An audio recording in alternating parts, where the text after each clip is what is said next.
Hello and welcome to the State of Events, where event professionals connect. Sebastian Blanco is a Loyola Marymount alumni who lives in Los Angeles, California, and has a mind for business and a passion for helping others achieve their goals. He has spent his career working in small businesses across a variety of industries, directly supporting and executing leadership's key objectives.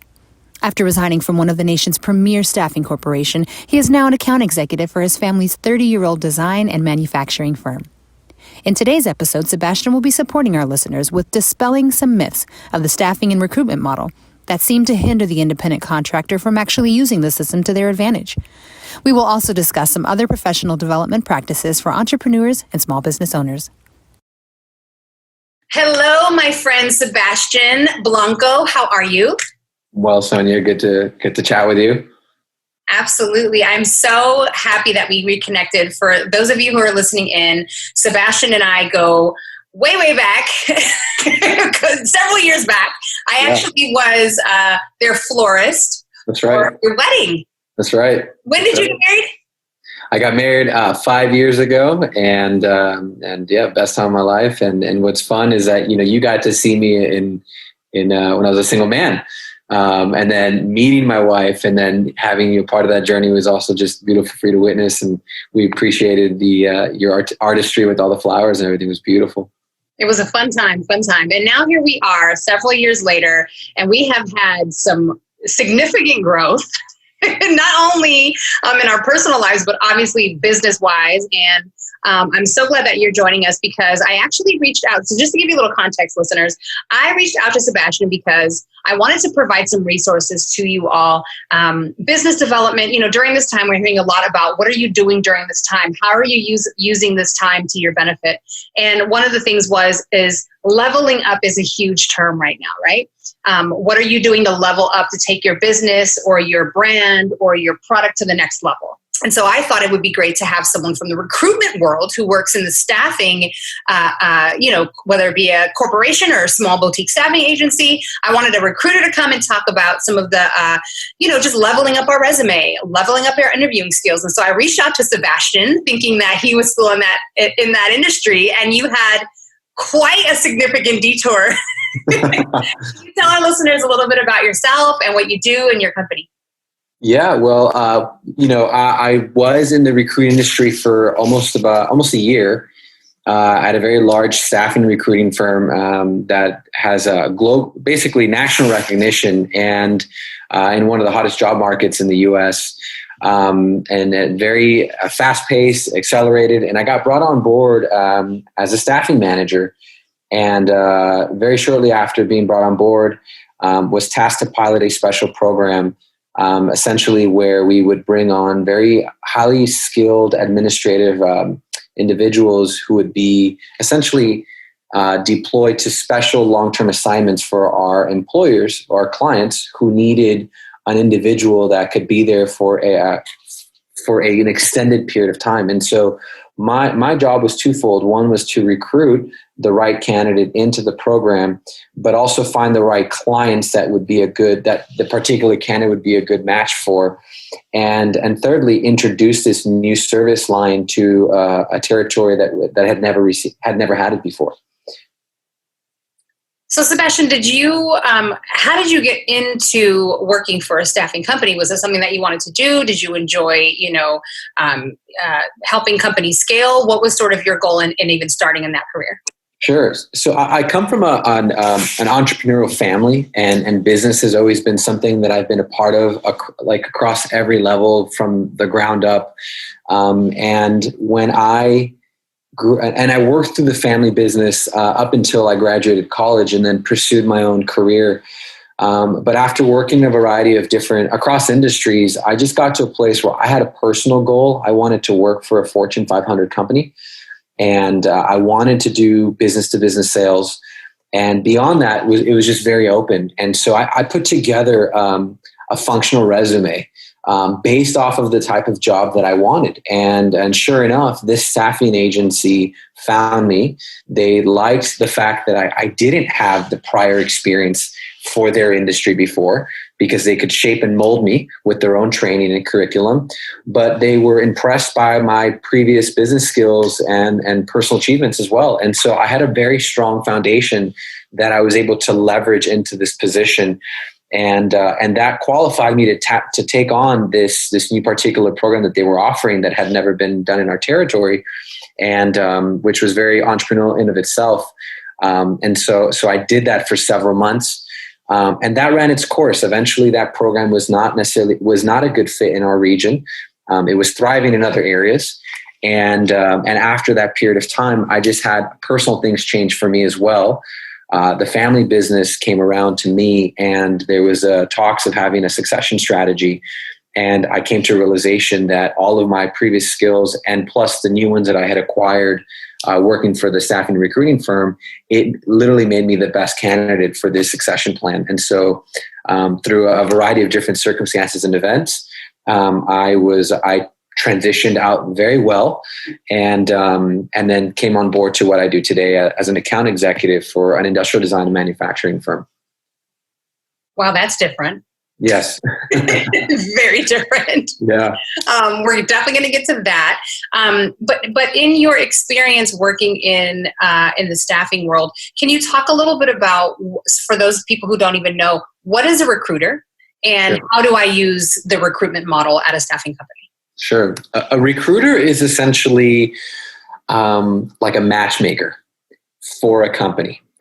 It's a lot of time and energy for employers to find the right candidate. And oftentimes employers are in situations where they're dealing with tremendous amount of responsibilities, client deadlines, and they don't have the necessary time and or maybe the experience to hire somebody new onto their team. And hiring someone into a business is a huge leap of faith for any business person, regardless of the size of the company. And there's a lot of investment that needs to go into successfully onboard someone and then keep them. And the goal is, I think most companies want to keep their employees as long as possible, because so much energy goes into training them, keeping them on board, and then making sure that they're a good fit for their company and are actually producing whatever that looks like for that particular industry. So what companies will do is they'll hire a staffing agency, a staffing and recruiting industry, to help fill those vacant positions very fast, so that there's no time wasted, and that particular employer can keep their business running smoothly. It's interesting because when we first launched Cinch, which was Cinch Events and Management, was when we first launched our company in 2016. And we very quickly identified that we wanted to have a staffing component. And so straight out of the gate, new business owner, leaving events as I knew it, and now coming over to be more behind the scenes and actually making the event, essentially producing an event. And we noticed that we wanted to support our clients with staffing and the talent for their event. What I noticed was in terms of the fast pace, yes, oh my goodness, such a fast-paced industry. And I too, because, I was a part of the gig economy before it was gig economy, right? I was Right. This is early 2008, part of the gig economy. And it was just so quick and fast. And I got to have your resume this. And da-da-da-da-da-da-da. Did you work in that sort of arena with the, compiling people's resume, telling them how to change it, and actually like supporting the person who you were going to eventually send out? From my work during work hours, it's so fast paced that I really needed individuals to come to me prepared and ready. I had very little time to do hand holding a candidate through. And if that candidate required hand holding, it usually meant that they hadn't done their research or their homework and may not have been a good fit for my clients, which are paying a high fee for me to find the best of the best. On a personal level, one of the things that I love doing is mentoring people in their careers. And so I would, when I had time, I would talk to friends, individuals in my community, et cetera. And I would help them. I'd help them walk through, how to prepare for these sort of things.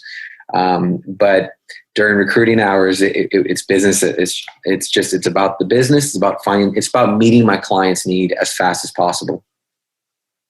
To this point, a lot of our listeners are obviously independent contractors, self-employed, own their own companies, provide services. They don't really necessarily fit into an employee model or an employee structure. That's probably not why they're in this industry, because they don't desire to be employees. However, can you actually talk a little bit about how someone who is an independent contractor, someone who is a service provider, how can we utilize the recruitment model to our advantage, if there is an advantage of even using that? Yeah, I think, and in my experience, individuals who are independent contractors or freelancers or have run their own business, they're probably the best candidate, in my experience, for a business professional, because they've had to be responsible for so many facets of running a successful company. Then the question is, how does someone who comes from that background then leverage that experience into something that maybe isn't that is a little bit more cookie cutter, that's a little bit more standardized? And for that, it is a very how do I word it? It's a very personalized journey. But on a very surface level, I would say, ask yourself, what are you really, really, really good at? And if you have a business and you're really good at, for example, managing the accounting, there are recruiting agencies that would strictly bring you on for accounting work. And if you've done that, then you can just dedicate yourself to that particular department in a company. If you're an excellent executive assistant, or your skills require that, you can leverage that experience and help another business leader with those backgrounds. You just have to know how to tell your story and then and write your resume in such a way where you're able to package that in a functional position, which I'll get to in a little bit. Or lastly, let's say you're very good administratively. There are many careers that are strictly dedicated to administrative professionals. And so you can leverage your experience, say in the events industry, where you're very good at managing a project from A to Z. You can take that, package it up, and basically pitch it in such a way where it's focusing on something. It's a specific position. The challenge, though, is you're shifting from a position of being an employer or being self-employed into being an employee. And that's something that, one of the things that makes business owners great is that they don't think like an employee, right? There's certain skills that have allowed them to, grow to the position where they can be self-employed and entrepreneurial. But there are a lot of companies that would greatly benefit from having that individual on their team as well. And so it is a journey, but I think it's one of just a matter of taking a really strong, hard look at what your goals are in that particular season and knowing how to reformat your skills and your experience to benefit on a company or a business owner. That's great. I love how you say reformat. In fact, I'd love to transition a bit into that reformatting. So pretend I'm, an independent contractor, and I have worked so long for myself, had to grow my business, and I haven't revisited my resume in I don't know how long.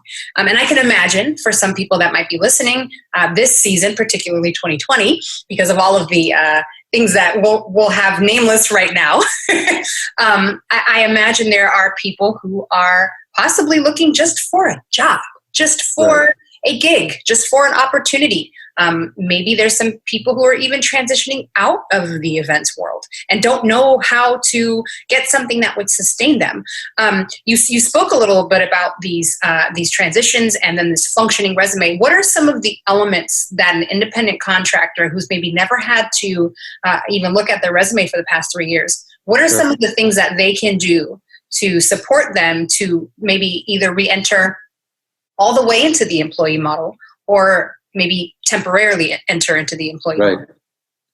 Well, I think I'll speak from my own personal experience. I fortunately, right out of college, literally up until I got hired at the staffing agency, all of my jobs part of that, all word of mouth. I was referred. And if I'm honest, I was kind of spoiled in that sense because I didn't really have to have a resume. In fact, every time I wrote a resume, nothing ever happened. And when I didn't have a resume, I would get hired. It was this very odd thing. But I realized that surely that sort of grace on my life was coming to an end. And I wised up and I started doing a lot of research for myself on how to take my own personal career experience and do exactly what we're talking about. And I started off doing, first of all, a chronological resume just to understand, where I've been career-wise. What are those special projects? What are those assignments? And really just taking some time for myself to do that personal inventory and assessment to find out where I've come and what I've come from and what I've accomplished. And then I really thought about, well, what do I want to do? And then I looked at, well, what are the jobs out there as well? And so I began to look at what I'm really good at, what I enjoy doing, where I want to go. And I began to create a functional resume, which essentially it's a way to, it's the opposite of a chronological resume, which is what most people think of a resume. And what it is you're looking for you want to find the job that you want to go after. So let's say you're an independent contractor, you're very good with administrative skills and good at coordinating, and you've got great customer service experience and answering the phones. Maybe you want to enter into as an executive assistant, and based off of your history, let's say you've got X number of years in the arts and entertainment. So maybe you're considering working for a marketing agency or a creative agency of some capacity as an executive assistant. So then you're literally going to base your resume off of the actual job function itself. And so you want your resume to look as close as to the actual job position as possible. Because from a recruiting position, a recruiter is looking at a job description all day long to match the right candidate. So the easier you make it for the recruiter to bridge the gap between your experience and the actual job, the easier the faster they're going to pick up the phone and call you. And I'm wondering, just so I'm clear. So let's say that I am, I've identified as an independent contractor, I've identified that hey, in the context of my business, I function very well at scheduling. So sure. I then, for whatever reason, need a job, sure. Right. And a temporary assignment. So I apply for things that maybe are scheduling heavy, maybe executive right. assistant, maybe house manager. I'm talking about obviously LA specific type of jobs that might come through, but something that's schedule heavy. Are you suggesting that I then list all of my skills that reflect a scheduler? Absolutely. And so to that, so now let's take that as an example. What software are you using as a scheduler? Right? You want to list all of that information in bullet points on your resume. And on a functional resume, I strongly recommend it to be at maximum 1 page. You want to look at your resume as a piece of real estate. You want to maximize that document. And you want to be able to bullet point right off the bat, hey, what's the position that you're going after? Number 2, what are the special things that you thrive in? If you're good at scheduling, fantastic. And if there's any special softwares that you've been using, right? It could be something as standard as iCal or Google Calendar. That, there are employers who run their business based off of those softwares, and they actually need someone to hit the ground running who knows how to use those particular applications. If you're familiar with other ones, you want to throw in the software stuff right away. And definitely have that bullet point and emphasize hey, I've scheduled, an event, for example, with, 30 people in 10 days, specialized dinner and hosted different guests. That's a very good tangible example to include. You want to keep it concise, but you want to have that information so that when you get in front of an interview, you can basically give them a tangible example of how you've used your scheduling skills to benefit a particular situation and how you can do the same for that particular employer. Wow, that's incredible. I also think too, if I have to redo my resume and I'm looking at positions that are specific to a skill set, I can apply to any company because I'm simply going after something that is skills based instead of industry based. Would that be correct? Absolutely. Now, with a little caveat to that, you also want to know what industry you don't want to work in. Right?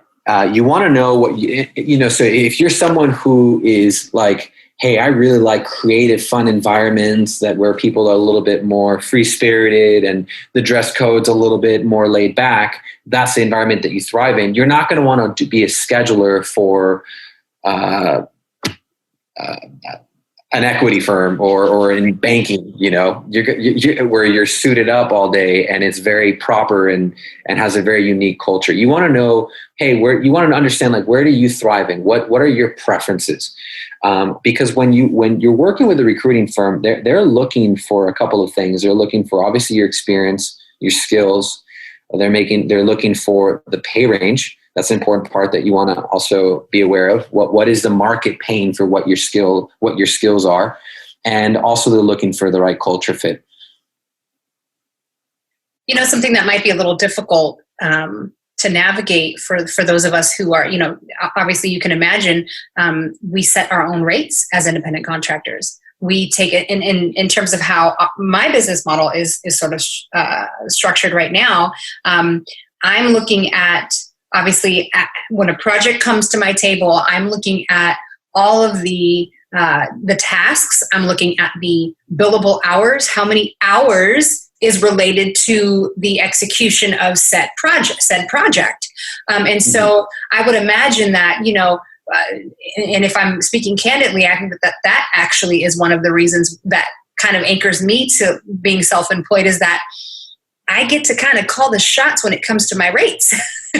Right. I can imagine that transitioning to, utilize the recruitment model would be, our rates set according to industry standards. Or what if I, want to come in there and say, hey, I want to be a scheduler, but I want to make, $50 an hour. And maybe that's not the reality. How can I transition and justify that? Yeah, I mean, the question, we have to start off by why is this individual looking for, a temporary job to begin with? We have to understand where are they at in their entrepreneurial journey? Are they in a situation where they're months away from being able to get a new contract in the event space, for example? And there's a level of personal responsibility where you have to maintain cash flow. And so in many ways, you have to disconnect yourself from your business and say, okay, what is it going to take for me to still keep my financial commitments and responsibilities?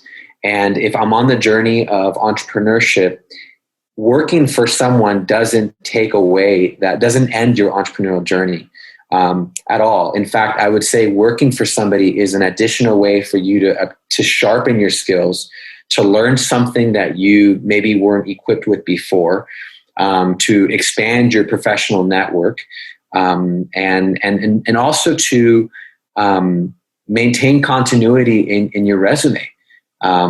Whether it's your resume or your project list, you want to be out there in the industry working as much as possible, because you're in the mix. You're getting a sense of what's going on in the marketplace. You have your pulse on what's currently happening. And for me, I often viewed, I've actually started and failed many businesses, and they've all failed. And I'm grateful for that, but all of them were a unique journey in of itself. And when I finally got to the point where I needed to work for somebody, it was the best thing that ever happened. I actually was able to get a level of stability. I was able to leverage my skills, and I took my skills to the next level because I was able to respect the fact that an employer who had been in business for many years knows something that maybe I don't. And it would be beneficial to me to stay in this position, to work along someone who's been doing it well consistently and has survived up and downs. It's not easy being an entrepreneur, being self-employed, being an employer to begin with. And so by me working along someone who has done it for a long time, I'm then able to level up my own skills. And that might only be for a season, but then that season may end after a period of time, and you come out with more confidence, better equipped, and you've learned through what I call monkey see, monkey do philosophy, or you get proximity of just watching people conduct business, and you learn from them, and you're able to apply that into your own arena to further aid yourself in being able to be self-employed. But it takes humility to do that. And it doesn't mean that your goal or your business is, or the dream of having your own business is over. It just means that for a season at least, you may be, by going down and work the path of working for somebody else, you may actually, learn something you didn't expect that actually sets you up for the long haul to be successfully on your own, where you can be employing others as well. That is so good, Sebastian. And I, as someone who is, definitely going through my own transition of what I used to offer for my business, now we're developing a completely different yet related component. And quite honestly, I'm transitioning out of events as I knew it once before. And there is a new wave of event professionals that are here in the industry, coming into the industry, dabbing into the industry. And what I hear you saying as well is particularly for those listeners that are new to our industry, do not decide whether you are going to take an opportunity solely on the numbers in which you're going to make while being there. Because if you lead with how much money am I going to make, you might miss a lot of opportunities to grow so that in the future you are making some dollars that you want to make. And I think that is that's not really taught in our culture.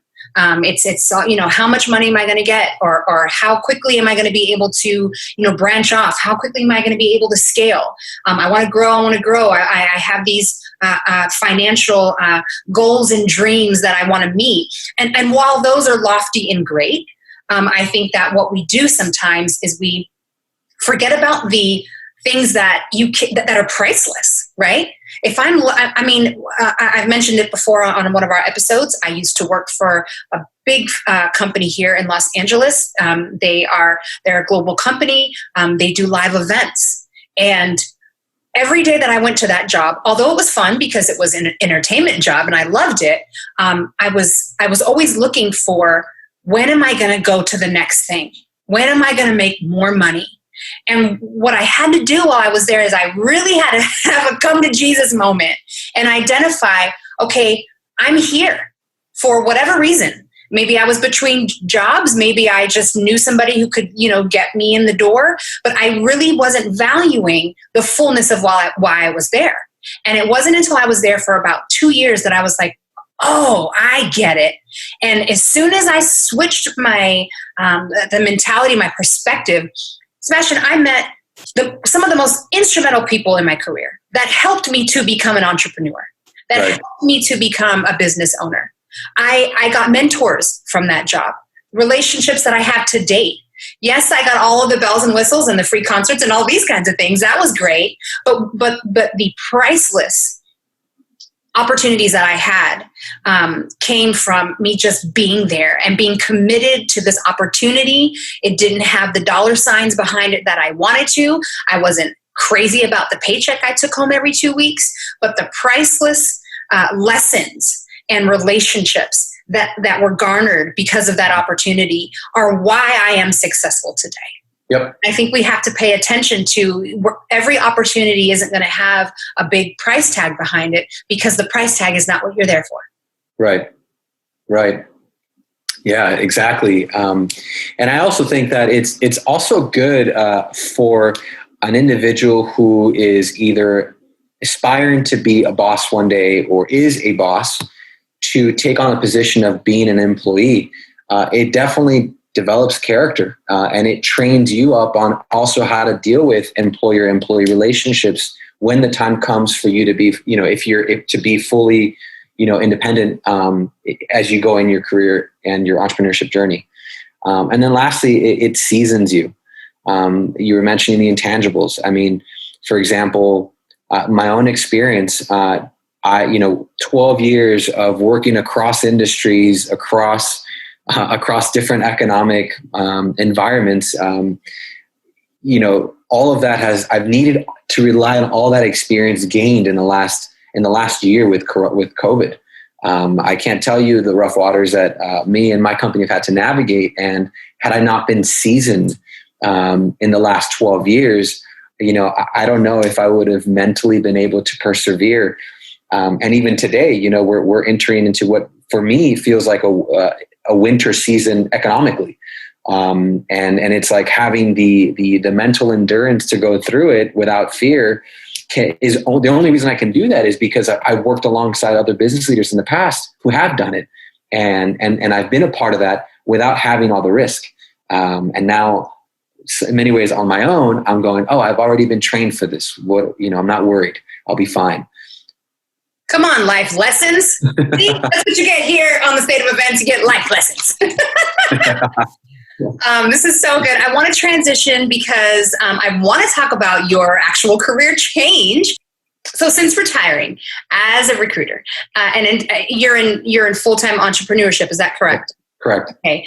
So what are some of the initial challenges that you had from coming, from the work that you were doing to now being a full-time entrepreneur? What is that like? The biggest challenge I faced for me was when I resigned from the company. My wife was 6 months pregnant. Hey, honey, I have to talk to you. And she was like, "Are you crazy?" And I said, "Yeah." And I stepped out and I landed the biggest contract within a month cumulative that I've ever landed in 12 years of my career combined. Wow. And so and what was beautiful about that for my marriage was that contract was officially signed on Valentine's Day. And so instead of buying my wife anything, I just showed her the signed document and the deposit from the client in the business account. Yeah, took her to a steak dinner. That's right. So it was a very, very good time for me. And then sure enough, a couple of weeks later, coronavirus hit. So when you talk about the biggest challenges, I mean, after going through this season, which we're still in, I don't really know what else is tougher than what I just went through, from stepping out into business with your wife being 6 months pregnant, followed by coronavirus shutting the entire world down for a period of time. And so the challenges that I faced were enormous. Our normal factory where we fabricate our work is overseas in China. It was shut down. We scrambled to produce in our sister factory in Vietnam. Then we dealt with port issues, so we started producing everything locally. Then we're dealing with lockdowns and transportation prices are skyrocketing. And so for me, it was like humility really looked like, hey, you have to take extreme ownership to accomplish this project, and you've got to deal with limited amount of people, and you've got to maximize your budget, and you got to think quick. And you just can't stop, and you can't let this be an excuse. And the struggle was, California continues to take the coronavirus serious. But at the time in March, my client, for example, is in Texas. They didn't have the same restrictions. So they didn't really understand what was going on the ground. And so we had to deal with, communicating that to our client. We had to over communicate these issues while maintaining our commitments and still sticking through our timelines, regardless if the world was, under this tremendous chaos. So that was very challenging. And along with that was, in these sort of things, in retrospect, the hardest thing was managing my budget and cash flow. And so that was literally the hardest thing, because now things that I'm used to certain things having a particular cost, now I'm having to pay extra because people don't want to work necessarily. They're not wanting to come out and risk, being exposed to COVID. And so my budget's basically, at that point, it's like, well, do I delay this, or do I focus on maintaining the relationship with the client? And it no longer became about the money. It was about maintaining the commitment to I cannot fail my client. I have to ensure my client, no matter what looks good for their client.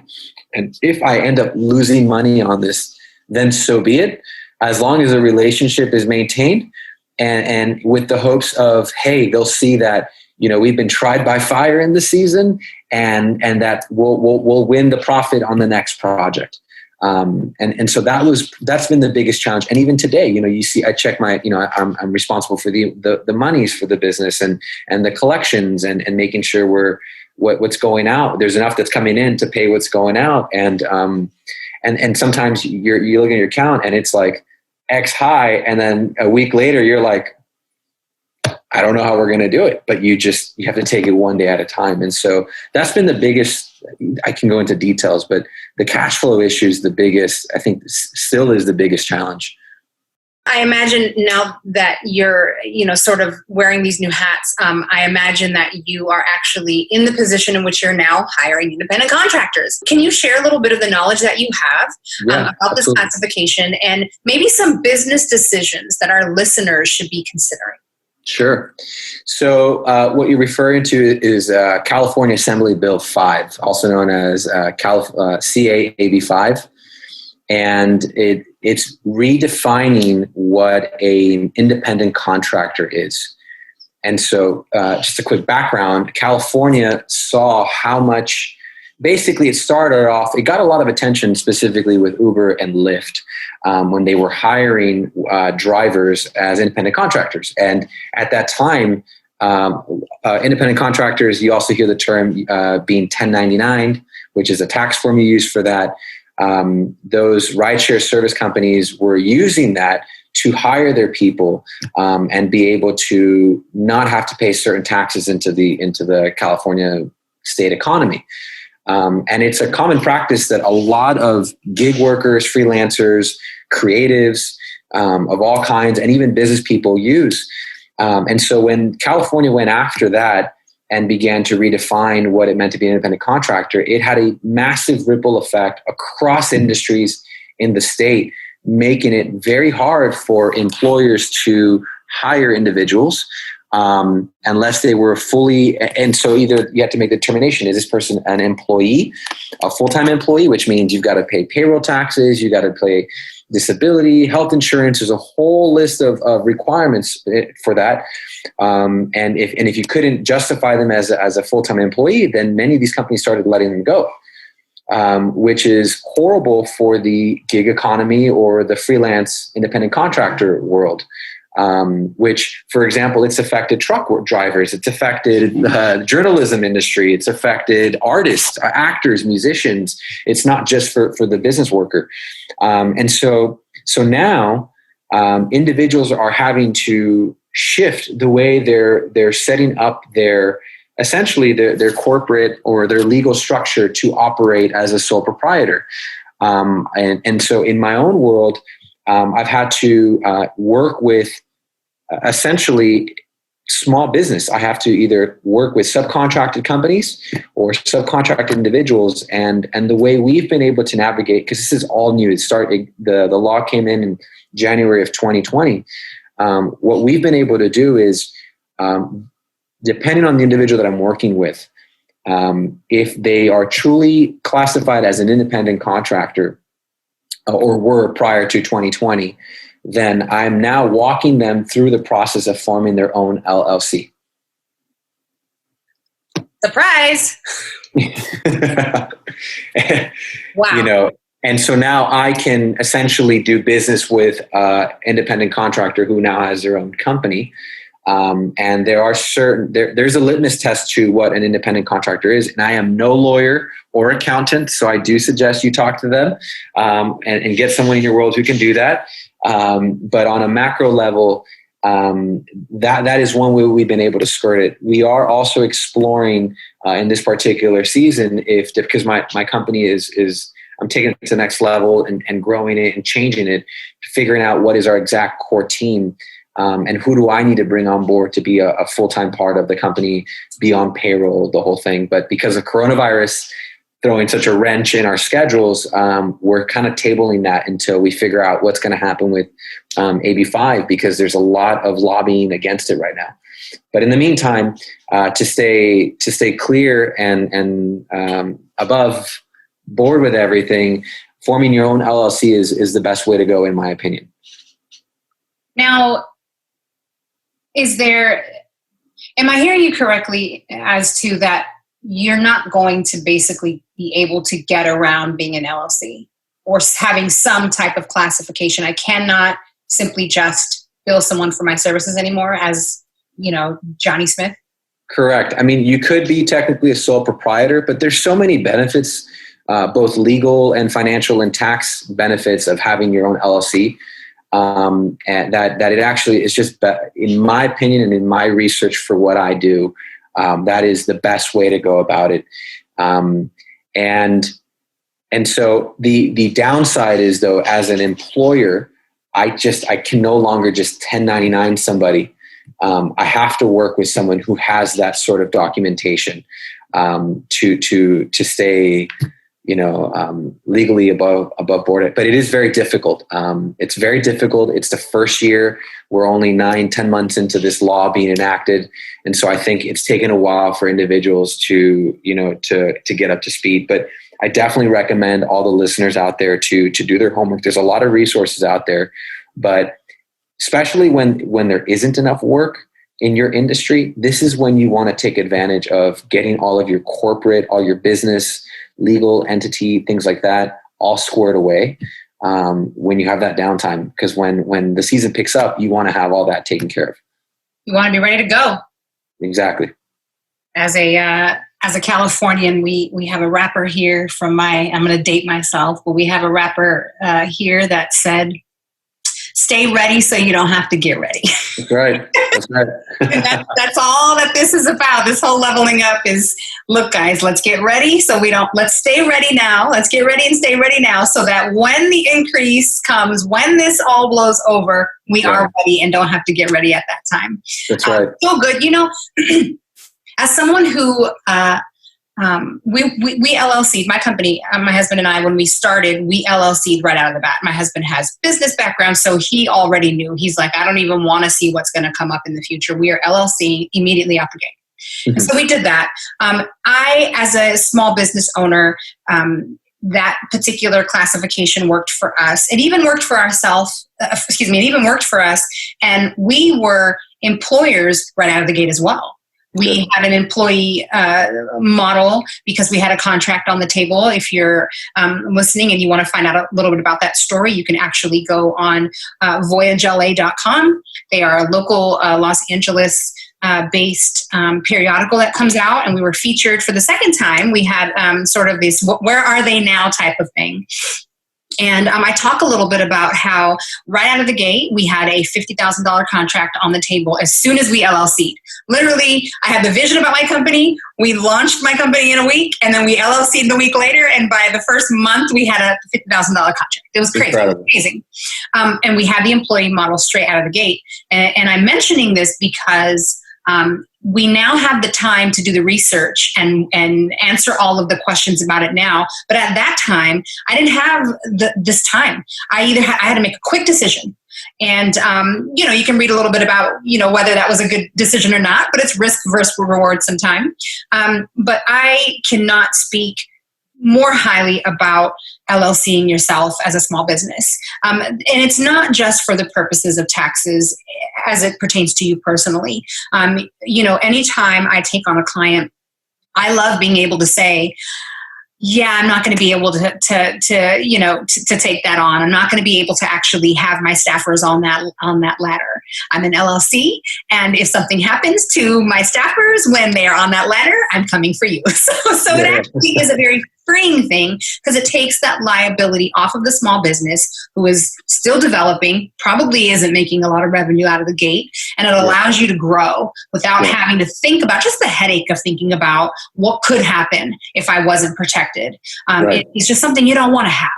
And so I would definitely say that now is the time to really level up in the area of figuring out your classification. Transitioning a little bit, Sebastian, I wanted to ask this question of you in terms of this whole leveling up. This is, really our focus for this season right now. How would someone level up if they were looking to go into the recruitment model for maybe some gig work? And what are some examples for someone to level up for the small business entrepreneur? Sure. Well, the first part of your question, I would say definitely spend a considerable amount of time investing in yourself by doing that functional resume as mentioned before. But then you want to take that once you've gotten that down, you want to make sure that you're updating all of your LinkedIn.